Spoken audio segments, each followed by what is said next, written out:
না না, শুধু সংখ্যালঘু বলে না, উনি কারোর কোনো কিছু করেননি, কোনো ওয়ার্ডেরই কোনো কিছু হয়নি। সংখ্যালঘু ওয়ার্ড ফ্রিতে ভোট পায়, মুসলিমদের এক হাতে লাঠি এক হাতে বাটি, হ্যাঁ, যে লাঠি ধরবে আর বাড়িতে ভিক্ষা পাবে। তাছাড়া তো আর সংখ্যালঘুদের আর তো সেরকম কিছু মানে নিজেদের তো অস্তিত্ব আমরা হারিয়ে ফেলেছি। আমরা লাঠি ধরতে ব্যস্ত আর ভিক্ষার জন্য বাটি ধরতে ব্যস্ত। সরকারের হয়ে লাঠি ধরবো আর সরকার আমাদেরকে যা ভিক্ষা দেবে সেইটা ভিক্ষা মাথা পেতে নেবো। তাছাড়া তো আর আমাদের কিছু নেই, অস্তিত্ব নেই। আর 100 টাকা যদি চুরি হয়, 100 টাকা চুরি হয়, বর্ধমানে মুসলিম পার্সেন্টেজ, ভোটের পার্সেন্টেজ হচ্ছে 15%। তো 15 টাকা মুসলিমদের যাবে, আর বাকি তো যারা সংখ্যা গুরু, যারা সংখ্যায় বেশি, তো তাদের তো আপনার 85 টাকা যাচ্ছে। তো চুরি তো 100 টাকা যদি চুরি হয়, ক্ষতি তো মুসলিমদের কম হচ্ছে, হিন্দুদের তো বেশি হচ্ছে, সেটা তো বোঝা উচিত। ভাগ করে দেওয়া হয়েছে, হিন্দু মুসলিমকে ভাগ করে দেওয়া হয়েছে। বিজেপিরা বলছে আমরা হিন্দুদের পার্টি, মুসলিম তৃণমূল বলছে আমরা মুসলিম দরদি। তো এইভাবে চলছে, হিন্দু মুসলমান ভাগ করে রাজনীতি চলছে, বোকা বানানো হচ্ছে সবাইকে। কেউ কারো কিছু উন্নতি করছে না, কেউ কারো যে মেন ব্যাপার আমাদের, যে আমাদের আস্তে আস্তে সমাজ ব্যবস্থাটা ভেঙে পড়ছে। কীরকমভাবে ভেঙে পড়ছে?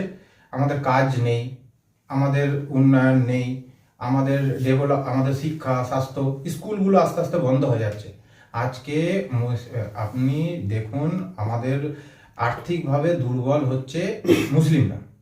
যে কোনো ওয়ার্ডে আপনি যান, মুসলিম ওয়ার্ডগুলোতে দেখবেন সব থেকে দুরবস্থা বস্তি এলাকা, মুসলিম এলাকাতেই আপনি বস্তি পাবেন। অন্যান্য হিন্দু এলাকায় আপনি অত বস্তি পাবেন না। তো এই যে বস্তি এলাকার ছেলেরা কোথায় পড়বে? সরকারি স্কুলে পড়ে। আমাদের ছেলেদের তো আর ক্ষমতা নেই ইংলিশ মিডিয়াম স্কুলে পড়ার। আমাদের ছেলেরা যাবে সরকারি স্কুলে পড়তে। সরকারি স্কুলগুলো একের পর এক বন্ধ হয়ে যাচ্ছে। তো আমাদের ছেলেরা পড়বে কোথায়? সরকারি স্কুলগুলো বন্ধ হয়ে গেল, আমাদের ছেলেরা পড়বে কোথায়? কারো কোনো বিরোধ নেই। আমরা তো ভিক্ষা পাচ্ছি, আমাদের হাতে একটা বাটি রয়েছে ভিক্ষার, আমরা ভিক্ষা পাচ্ছি, আর সরকারের হয়ে লাঠি ধরেছি, লড়ছি। সেইভাবেই চলছে আমাদের। দক্ষিণের বিধায়কের মুখে শোনা গেছে যে মুসলমানরা নাকি বিজেপির ভয়ে ভোট দেয়।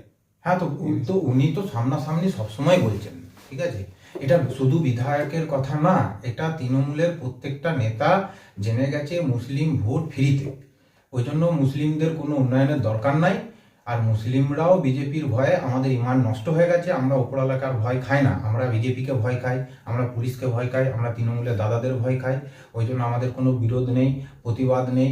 হ্যাঁ, ওই জন্য ওইভাবে ওরা ফায়দা নিচ্ছে। আজকে আমাদের কোনো ক্ষমতাই নেই তৃণমূলের বিরুদ্ধে বলার, ভয়ে, বিজেপির ভয়ে বলার ক্ষমতা নাই, পুলিশের ভয়ে বলার ক্ষমতা নাই, নাহলে পার্টির ছেলেরা এসে পিটিয়ে দেবে ওই ভয়ে বলার ক্ষমতা নাই।